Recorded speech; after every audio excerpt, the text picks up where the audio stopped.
Assalamualaikum warahmatullahi wabarakatuh. Alhamdulillah wa syukrulillah wassalatu wassalamu ala rasulillah Muhammadin ibni Abdillah wa man tabi'ahu wa mawala, amma ba'du. Hadirin para netizen yang dimuliakan Allah subhanahu wa ta'ala, pada kesempatan kali ini kita akan membahas husnudzon. Husnudzon itu artinya berbaik sangka. Lawannya adalah suudzon, berburuk sangka. Dalam ilmu nasab atau polemik nasab, husnudzon ini dikatakan sebagai sebuah teori. Teori penetapan nasab, isbat nasab, bersamaan dengan syuhrah wal istifadhah.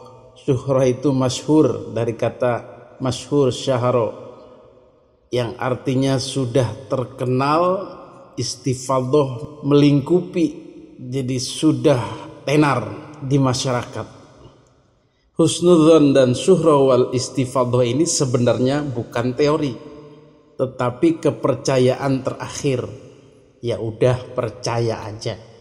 Kalau dia ngaku begitu, ya kita percaya aja. Buat apa sih nanya-nanya? Itulah disebut husnudzon. Kan orang banyak sudah ngomong begitu. Guru kita ngomong begitu. Ulama-ulama dulu juga ngomong begitu. Kitab-kitab lama juga menyatakan begitu. Ya udah, percaya aja, wong sudah terkenal. Itulah kepercayaan yang kemudian dikatakan sebagai sebuah teori, padahal bukan teori. Teori baku sudah ada dibahas oleh Kiai Haji Imaduddin Utsman Al-Bantani, misalnya dalam kitab Al-Muqaddimah fi Ilmil Ansab. Hadirin yang dimuliakan Allah subhanahu wa ta'ala, teori husnudzon itu akan gugur kalau ada bukti yang menunjukkan kebalikannya atau faktanya ada.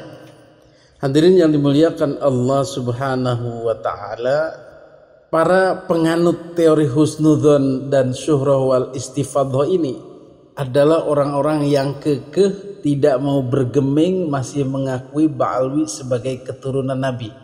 Mereka yang berpegangan pada tradisi lama, ulama-ulama lama, kiai-kiai lama yang juga husnudzon.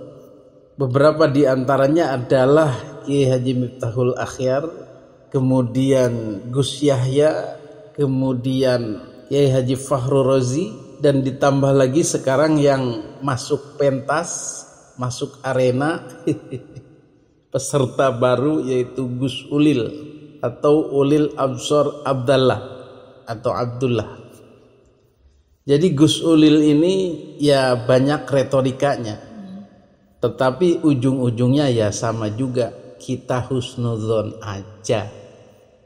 Retorika di muka itu mengatakan ya itu bukan tradisi NU, yang mengkritik Habib itu bukan tradisi NU, yang mengotak-ngatik Habib itu bukan tradisi NU, yang berlebih-lebihan membenci Habib itu bukan tradisi NU. Lalu tradisi NU seperti apa? Bukankah tradisi NU itu adalah bahsul masail, berdalil, mengeluarkan kitab, itu tradisi NU. Gus Ulil seolah ingin mengatakan tradisi NU ya taklid, ikut-ikutan orang saja.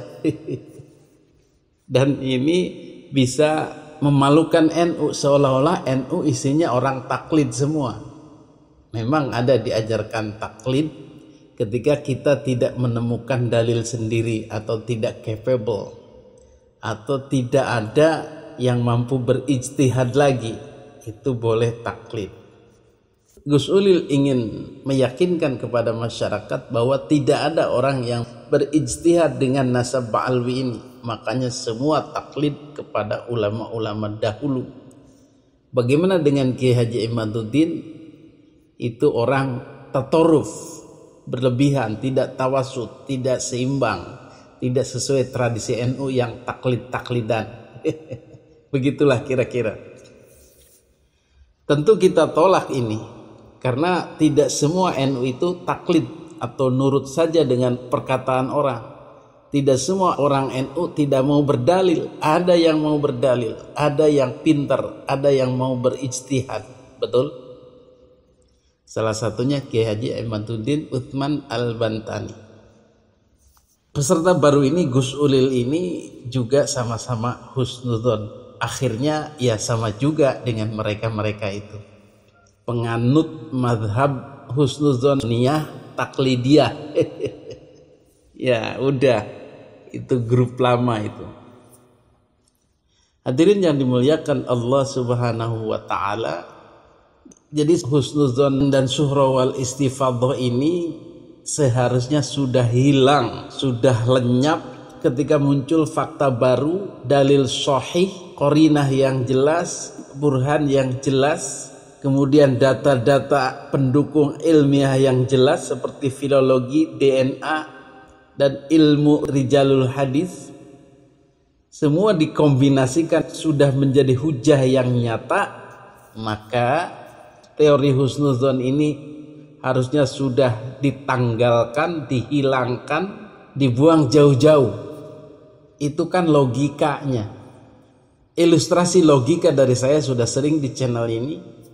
Ketika Aprilia Manganang itu sudah dicek oleh dokter ahli dari TNI Angkatan Darat, secara keseluruhan mendalam, fisiknya, psikologinya, fisiologinya, sejarahnya, maka ditemukan bahwa Aprilia ini adalah seorang laki-laki. Puluhan tahun dia mengaku sebagai perempuan dan dihusnudzoni. Jadi orang-orang ini meresponnya, mendengarnya itu husnudzon. Ya, kami percaya Anda seorang perempuan. Orang-orang di masa itu percaya April seorang perempuan. Kakek neneknya percaya April seorang perempuan, dan seterusnya. Tetapi kemudian setelah pemeriksaan oleh dokter tadi secara menyeluruh disertai dengan bukti-bukti yang valid bahwa April adalah seorang laki-laki, maka orang-orang yang sudah mengetahui fakta ini tidak boleh lagi mengatakan saya masih husnudzon dia seorang perempuan. Dokter sampai lelah meyakinkan orang ini. Bukan Pak, dia laki-laki, udah saya cek. Barangnya itu laki-laki, memanjang bukan melebar. Enggak, saya tetap husnudzon. Orang kakek saya ngomongnya dia perempuan. Orang-orang di kampung saya juga mengatakan dia perempuan. Saya enggak percaya. Saya tetap yakin dia itu adalah seorang perempuan. Di tengah bukti yang nyata yang sudah dibuka oleh dokter. Oh, ternyata ini teori isbat nasab cara goblok. Teorinya Gus Yahya. Orang goblok gak usah mikir. Orang goblok gak usah tanya dalil. Sudah percaya aja. Inilah kira-kira gambarannya seperti itu. Hadirin yang dimuliakan Allah Subhanahu wa taala, untung saja tidak semua orang menggunakan teori goblok. Buktinya banyak orang-orang pinter, kiai-kiai, profesor, doktor yang tadinya muhibbin membuang teori goblok husnudzoniyah ini menjadi berakal. Contohnya siapa? Kemarin yang sudah dibahas, Profesor Dr. Kiai Haji Ahmad Zuhro MA. Tuh, kurang pinter apa beliau? Awal memakai teori husnudzoniyah, taklidiyah, goblogiyah. Kemudian beralih menjadi berakal. Ada lagi yang lagi menyala juga, Kiai Haji Muharor. Ini kiai besar, punya pesantren, santrinya banyak. Awal dia memakai teori husnudzoniyah, taklidiyah, goblogiyah. Goblogiyah ini dari Gus Yahya. Ya, jadi orang goblok nggak usah mikir, nggak usah tanya dalil. Lama menganut teori Gus Yahya ini, kemudian Kiai Muharrar sadar dia menggunakan akalnya, dia menggunakan pikirannya, keilmuannya untuk mengerti, memahami tesis Kiai Haji Imaduddin Utsman Al-Bantani.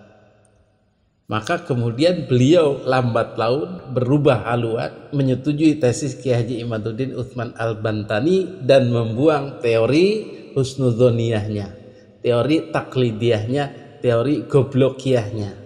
Alhamdulillah.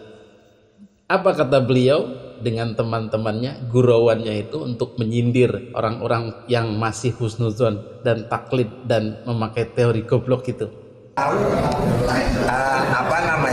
Istilah fikih ketika kita mau sholat karena tidak tahu arah, kita pakai husnudzon, pakai keyakinan. Iya. Oh, misalnya sana. Oh, saya akhirnya menghadap sana terus. Kiblatnya menurut keyakinan. Menurut keyakinan. Iya. Tapi setelah ada alat yang jelas dan valid, nah, itu ternyata kiblatnya sana. Iya. Kita secara fikih harus mengikuti itu. Iya. Donnya gugur jadi ya. Nganggur. Maka don itu kan setelah ada hujah kan batal. Maka orang sekarang muhibbin yang masih meyakini bahwa habaib itu putu Nabi, dzurriyyah Nabi, itu ibarat orang yang bertempat tinggal di pinggir masjid, akan tetapi sholatnya masih menghadap ke timur. Ke timur. Sudah ada hujah. Innadonna Badadone itu tetap batal. Tapi kalau menurut Pak Ketum, wong goblok ora usah takok dalil. Nek rungkat justru rungkat. Kan gitu lho. Iya, enggak usah pakai dalil, rungkat lho. Iya, udah. Semestinya para habaib itu harus berterima kasih dengan adanya orang yang mengingatkan. Iya. Bagaimana jika nyampe mereka beri kepanjangan seperti itu? Nah, begitulah kira-kira. Jadi mereka itu Gus Yahya, Kiai Haji Miftahul Akhyar, Kiai Haji Fahru Razi, kemudian Gus Ulil, itu sholatnya masih menghadap ke timur, padahal masjidnya sudah dibangun, sudah baru, menggunakan kompas, menggunakan alat penunjuk, menggunakan teknologi menghadap kiblat. Tapi walaupun masjid sudah dibangun, teknologi sudah ada, posisi masjid sudah benar, mereka tetap goblok. Mereka tetap menggunakan teori goblokiyahnya. Tetap aja ke sana arahnya. Kan ini ya benar, memakai cara goblok. Nggak usah mikir, nggak usah tanya dalil, percaya aja dengan keyakinan dan cerita lama. Masya Allah, ini sungguh menyedihkan. Sungguh malam nasibmu kawan, sungguh malam nasibmu kawan. Kisah kiai pakai husnudzon dalam isbat nasab ini. Kasihan, sungguh kasihan kiai-kiai yang malang, tiada pernah dapat pencerahan. Kecuali dua orang yang sudah terbebas, yaitu Kiai Haji Muharrar dan Profesor Dr. Kiai Haji Ahmad Zuhro. Itu tidak kasihan lagi, tidak malang lagi. Hadirin yang dimuliakan Allah Subhanahu wa taala, itulah kondisi daripada pemikiran orang-orang NU yang kolot, yang membodohkan dirinya, yang menggoblokkan dirinya, yang menjungudkan dirinya, tidak mau menerima adanya dalil. Sehingga orang-orang seperti ini kita hanya bisa mendoakan mudah-mudahan mereka terbuka mata hatinya, terbuka hijabnya, terbuka tabir kepalsuan daripada Ba'alwi. Ternyata hatimu buta karena tabir kepalsuan. Amin amin ya Allah ya Rabbal alamin. Hadanallahu wa iyyakum ajmain. Assalamualaikum warahmatullahi wabarakatuh.